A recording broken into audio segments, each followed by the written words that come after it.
Mummy आजकल बहुत काम करवाती होगी ना। मम्मी तुमसे काम करवाती हैं, पापा घर पे काम करवाते हैं। Parents let you do the work or get you do the work, make you do the work.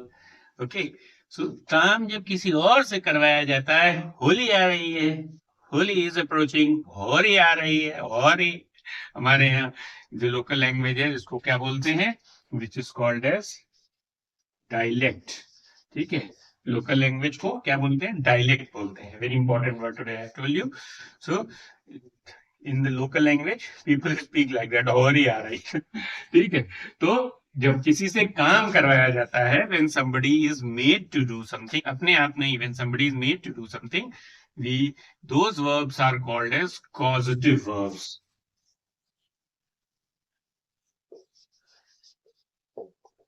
उनको क्या बोलते हैं, causative। causative का मतलब किसी और से काम करवाना, somebody is made to do something। ठीक है, तो पॉजिटिव वर्ब्स क्या होती है, when one person causes another person to do something, when one person causes or makes another person to do something, they are called as causative verbs। कौन कौन सी होती हैं, causative verbs होती हैं have, make, get and let, ये causative verbs हैं।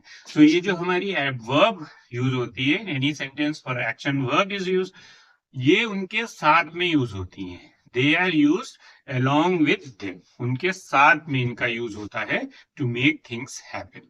क्योंकि काम दूसरे से, उसने मुझसे पत्र लिखवाया, he called me write the letter।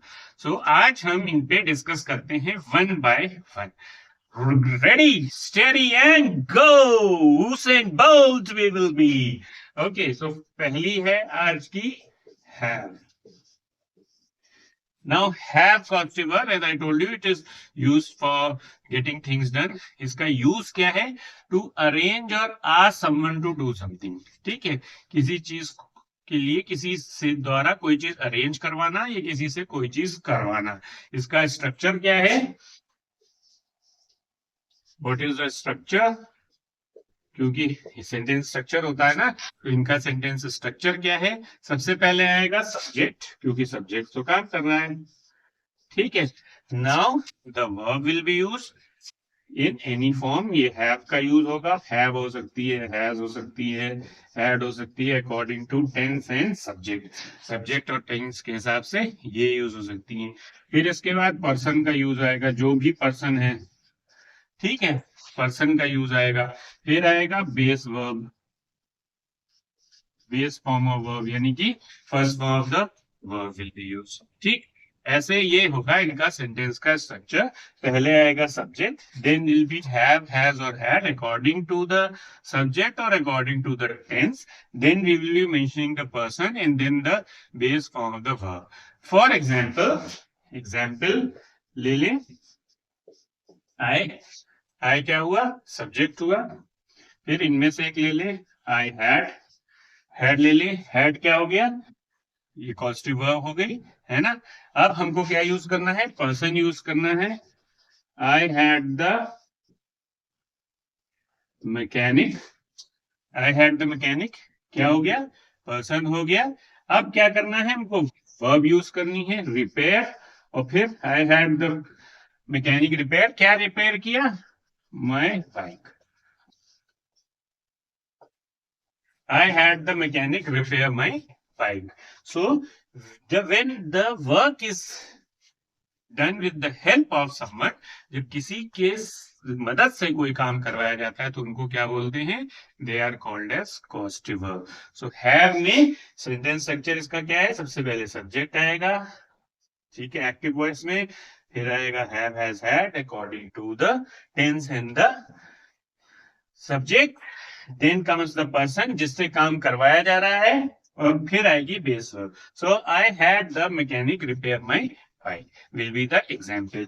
दूसरा एग्जांपल देख लीजिए, शी हैज, ठीक है, शी हो गया क्या, सब्जेक्ट, हैज हो गया क्या, कॉजेटिव वर्ब। अब इसके बाद हमको क्या यूज करना है, person, she has the made made हो गया। आजकल होली है, सफाई, सब जगह सफाई चल रही होगी, बच्चे रगड़ के सफाई कर रहे हैं। शी हैज द मेड क्या, clean the house. Booker T Washington का ऐसे पढ़ा है कभी? Have you read that? How Booker T Washington got admission in the school? Have you ever read about it? It's a very inspiring essay where the teacher gave, he was from a very poor community and he wanted to take admission in a very good school like Oxford, in one of the English school. So the headmistress gave the task of cleaning a room, dusting all the benches and chairs and tables there in the room. And he cleaned it again and again and again and again, 3-4 times. The teacher got late in inspection to see whether the child has done the work. वो late हो गई तो उसने रगड़ के साफ किया. और the headmistress, when came to inspect, she was amazed at it and gave him admission. उसके हार्ड वर्क को देखकर. तो आजकल सफाई चल रही, खूब सफाई करो, अच्छे से अप्रिसिएशन मिलेगा. तो ये है हैव का use, way subject have or has or had, then comes the person, then comes the base form of the verb, उसके बाद कोई भी ऑब्जेक्ट हो सकता है. Similarly here, subject, causative verb, person, base form of the verb is first form, उसके बाद object हो सकता है. ठीक है. There is certain change in, जब ये पैसिव फॉर्म में यूज होती है तब इसमें थोड़ा सा चेंज होता है, वो भी देख लेते हैं. तो समझ में आया? जब किसी के द्वारा कोई काम, आई had the mechanic repair my bike, मैंने अपने बाइक की मरम्मत मैकेनिक से करवाई थी. She has the made clean the house, उसने घर की सफाई मेड से करवाई है. ठीक है. सो करवाया, बनवाया, लिखवाया, तोड़वाया. ठीक है. तो इनके लिए हम क्या यूज करते हैं? कॉजेटिव वर्ब यूज करते हैं. अब इसको पैसिव वॉइस में जरा देख लें हम. Let us see it in passive voice. Passive अगर सेंटेंस हो तो थोड़ा सा सेंटेंस स्ट्रक्चर चेंज हो जाता है. अगर पैसिव में है तो पैसिव में स्ट्रक्चर क्या होगा? पैसिव में there is a little change in the sentence structure. Subject सबसे पहले आएगा एज यूजुअल, क्योंकि सब्जेक्ट तो करता होता है ना. The subject is one who performs the action. Then comes same causative verbs.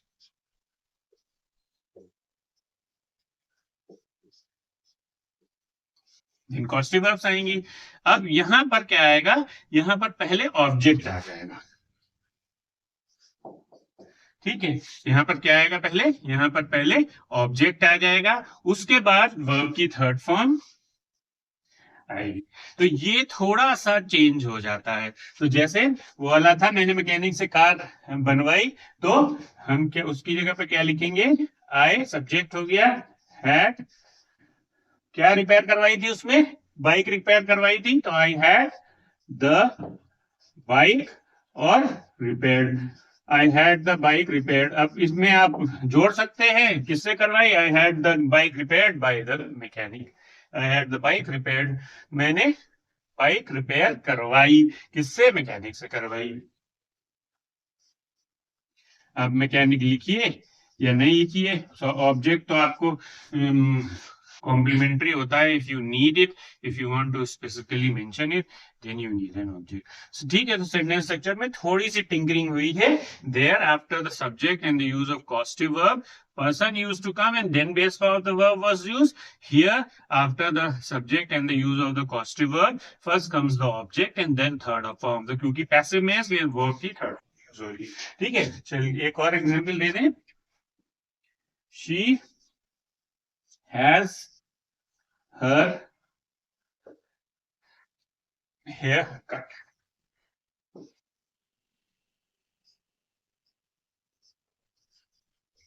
उसने अपने बाल कटवाए. ठीक है. तो किससे कटवाए ये मेंशन करने की जरूरत नहीं है obviously. We go to a salon जिसको बोलते हैं, we go to a salon, hair salon, और we go to barber's for getting the haircut. तो this is the change in the sentence structure a little bit. थोड़ा सा sentence structure में change है. ठीक है. बुझे? समझ आया? अब मूव करते हैं नेक्स्ट कॉजेटिव वर्ब जो कि है make. Let's cherry today all the causative verbs, right? आज इसको उखाड़ फेंकना है, क्योंकि इसमें मोस्टली लोग गलती करते हैं, जब किसी से काम करवाया जाता है तब भी लोग लिख देते हैं, जैसे मैंने अपने दोस्त से पत्र लिखवाया तो लिख दिया my friend wrote the letter, जबकि किसी से काम करवाया जा रहा है। Work is done with the help of another agent, another person. So when the work is done with the help of another person, we need an extra verb in the sentence. यही verb की कौन सी होती है? Constitutive verb होती है। ठीक है, अब इसका सेकंड है मेक। इसको मेरे ख्याल से रफ कर देते हैं। Next is make. मेक का यूज क्या है? What is the use of make?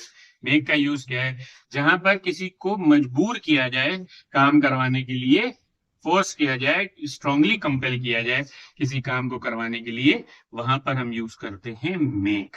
ठीक है, मजबूर किया जाए, forceful behaviour, in that scenario we use make. इसका sentence structure, obviously subject comes first. Subject के बाद क्या आएगा? सबसे पहले ऑब्वियसली क्या आएगा? बताओ भैया। हाँ, सुन रहे हैं। मेक आएगा या मेड आएगा? फिर क्या आया था पिछली बार? याद करो, है सर में क्या आया था? पर्सन आया था, पर्सन आएगा इसमें भी। सेंटेंस स्ट्रक्चर तो सेम ही रहेगा, इसमें क्या कोई डिफरेंट थोड़ी हो जाएगा, because these are also causative verbs. And then finally the base verb. बस ये सेंटेंस स्ट्रक्चर याद कर लो, the sentence structure will be the same in all. ठीक है, सब में सेम रहेंगे, बस वर्ब के form according to the tense change होते हैं। पास्ट टेंस होगा तो मेड होगा, प्रेजेंट टेंस होगा तो मेक होगा। ठीक है, अब इसका एग्जाम्पल देख लेते हैं। The teacher made, first tense हो गया। टीचर ने क्या कहा? टीचर ने घास कटवाई किससे? Made the teacher made the students. अब जब फोर्स किया जाए, एज आई टोल्ड यू, तो किसी से मजबूरी, बहुत स्ट्रांगली कंपेल करके काम करवाया जाए, तब मेक का यूज करिए, जहां पर फोर्सफुल बिहेवियर हो। तो the teacher made the students complete the work. बाहर बैठाए जाते हो क्लास के, जब काम करके नहीं लाते हो बहुत दिन तक, when your notebooks are not complete for many days in continuation, so how does the teacher get the work completed? चलिए बाहर बैठो, चलो काम कंप्लीट करो है ना? होता है, हुआ है कभी? कमेंट में बताना। तो वही यहाँ पे जब फोर्सफुली किसी काम को करवाया जा रहा है, तब हम किसका यूज कर रहे हैं? तब हम मेक का यूज कर रहे हैं। ठीक है, जैसे सेकेंड एग्जाम्पल,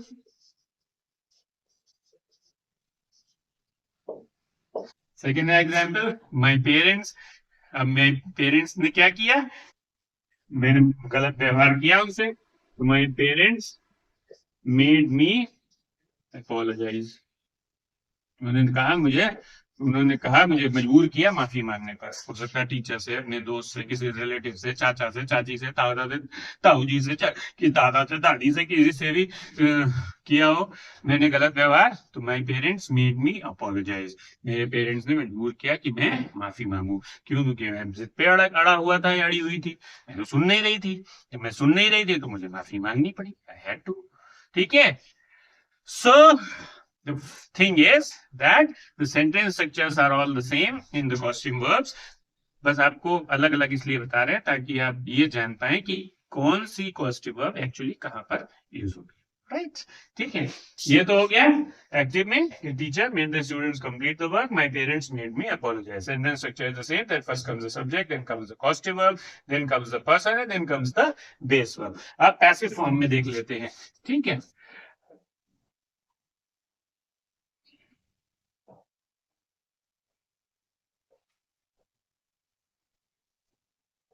व्हाइट बोर्ड है ना, थोड़ी मेहनत करनी पड़ती है, मेहनत तो भाई करनी पड़ेगी।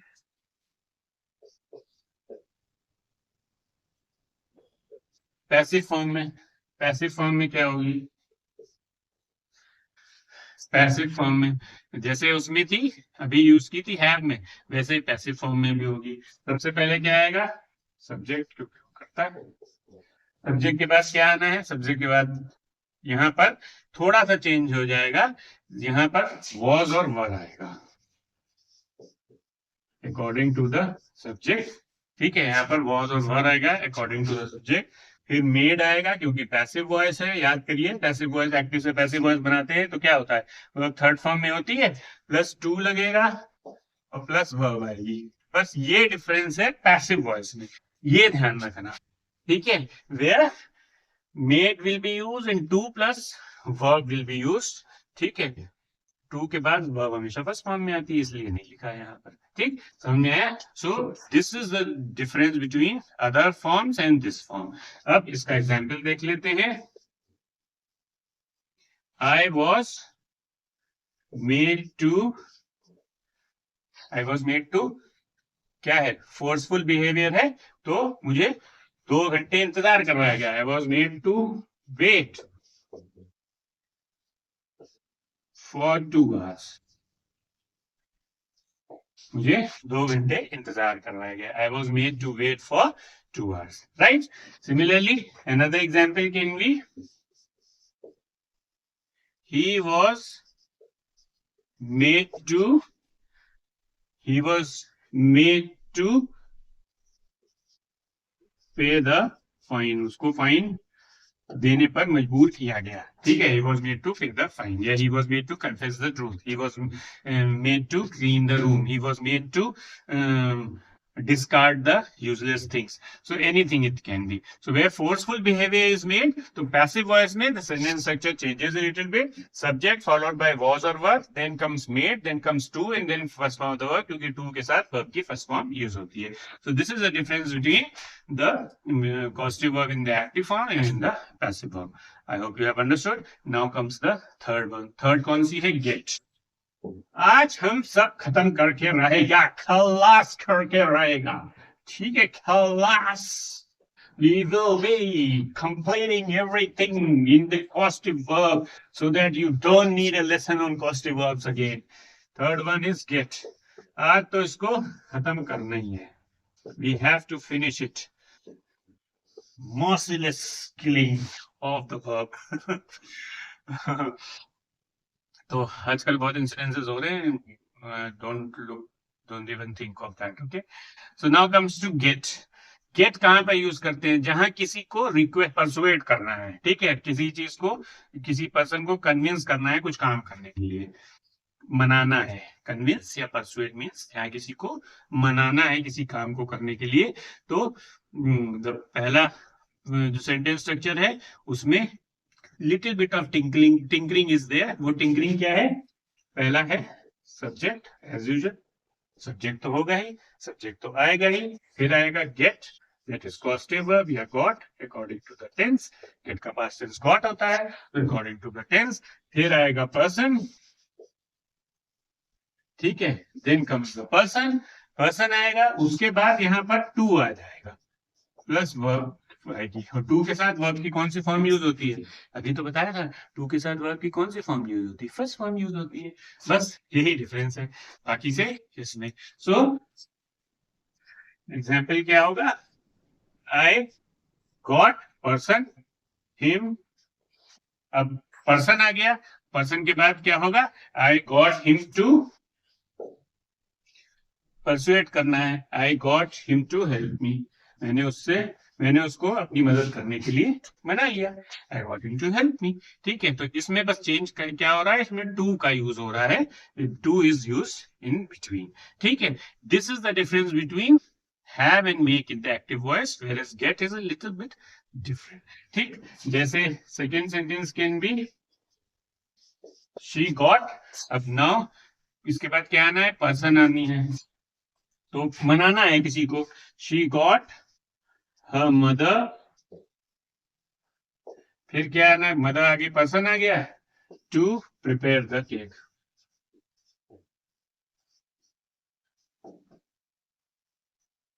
She got her mother to prepare the cake. So she got her mother to prepare the cake. To का यूज आएगा जब हम किसका यूज कर रहे हैं? get का यूज कर रहे हैं या got का यूज कर रहे हैं। She got her mother to prepare the cake. उसने अपनी माँ को केक बनाने के लिए तैयार कर लिया। ठीक है, ये हमने अपनी माँ से केक बनवाया, ठीक है। मेक का भी यूज, लेकिन जब मेक का यूज करेंगे, शी मेड है मदर प्रिपेयर द केक, तो डू मत यूज करिएगा, बस इतना डिफरेंस है। मेक और भी यहाँ पर यूज हो सकता है in case you are persuading someone, ठीक है। आप मेक का भी यूज कर सकते हैं। मम्मी मम्मी केक बना दो, केक बना दो, so forcefully compelling you by emotional अत्याचार, है ना, इमोशनल अत्याचार करके आप उनको कंपेल कर रहे हो, तो मम्मी मम्मी कर रहे हो, तो इसलिए दैट इज द डिफरेंस। अब इसका पैसिव वॉइस देख लेते हैं, ठीक है। What is the passive voice of it?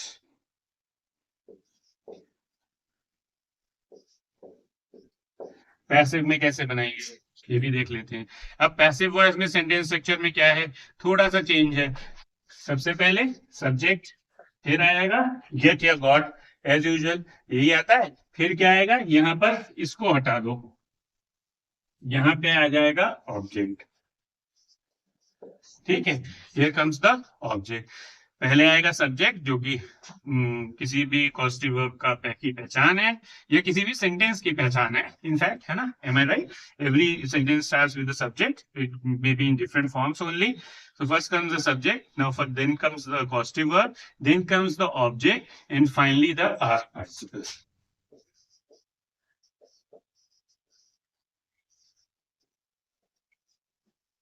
ठीक है, finally the past participle will be used. So इसको कैसे बनाएंगे? I got, अब क्या है, गॉट के बाद क्या आना है, क्या दिया हुआ है, ऑब्जेक्ट है, तो ऑब्जेक्ट आना है। I got my phone as participle repaired, I got my phone repaired, ठीक है। Second sentence, she got her, she got her dress mended, उसने अपनी ड्रेस सही करवा दी। She got her dress mended, dress स्ट्रील्स, कुछ भी हो सकता है। सो इसमें पैसिव वॉइस में सेंटेंस स्ट्रक्चर कौन सा है? इसमें पैसिव वॉइस में सेंटेंस स्ट्रक्चर जो हमने किसमें यूज किया था, हैव में यूज किया था, बस वही सेंटेंस स्ट्रक्चर है। पास्ट पार्टिसिपल या वर्ब की थर्ड फॉर्म भी आप बोल सकते हैं, third form of the verb भी यूज कर सकते हैं, इससे कंफ्यूज मत होइए, it can be third form of the verb also, ठीक है। So I got my phone repaired, तो जब हम पैसिव वॉइस में सेंटेंस यूज कर रहे हैं तो हम इस तरह से यूज करेंगे, एक्टिव वॉइस में यूज कर रहे हैं तो we will be using different, ठीक है। बस ये ध्यान में रखिएगा how to use it in active and passive voice, ठीक। Now the final causative verb that is let, उसको भी खत्म करते हैं। Let's finish it today, everything love downcast thing. It was a beautiful song by Jennifer Lopez when I was a student. Love downcast thing. Now comes let. Let का use क्या है? To allow और permit. किसी को किसी चीज के लिए allow कर देना, किसी काम को करने के लिए परमिशन दे देना, ये किसका यूज है? लेट का, ठीक है। तो लेट का सेंटेंस स्ट्रक्चर क्या होगा? Subject as usual, let as usual, ठीक है। सब्जेक्ट के बाद क्या आना है? कॉजेटिव वर्ब आनी है, तो लेट कॉजेटिव वर्ब है। फिर क्या आना है? पर्सन आना है, and then comes the base form of the verb, base form यानी कि first form of the verb. तो एग्जाम्पल क्या होगा? I let my friend write my notes.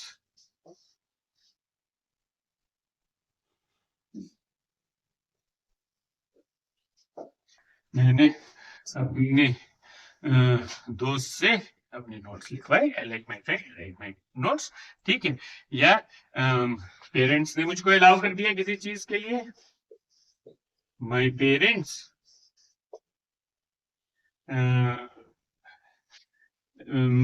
Late फिर me go to the party.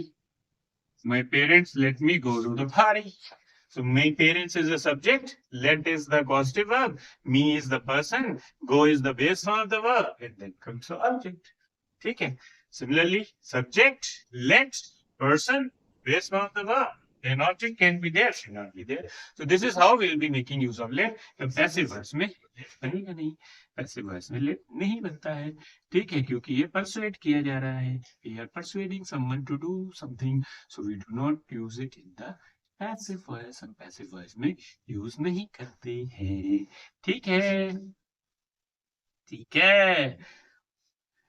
Passive voice और active voice में difference क्या है? आई had the mechanic repair my bike. मैंने मैकेनिक से कार बनवाई. और हैड माय कार रिपेयर्ड, मैंने कार रिपेयर करवाई.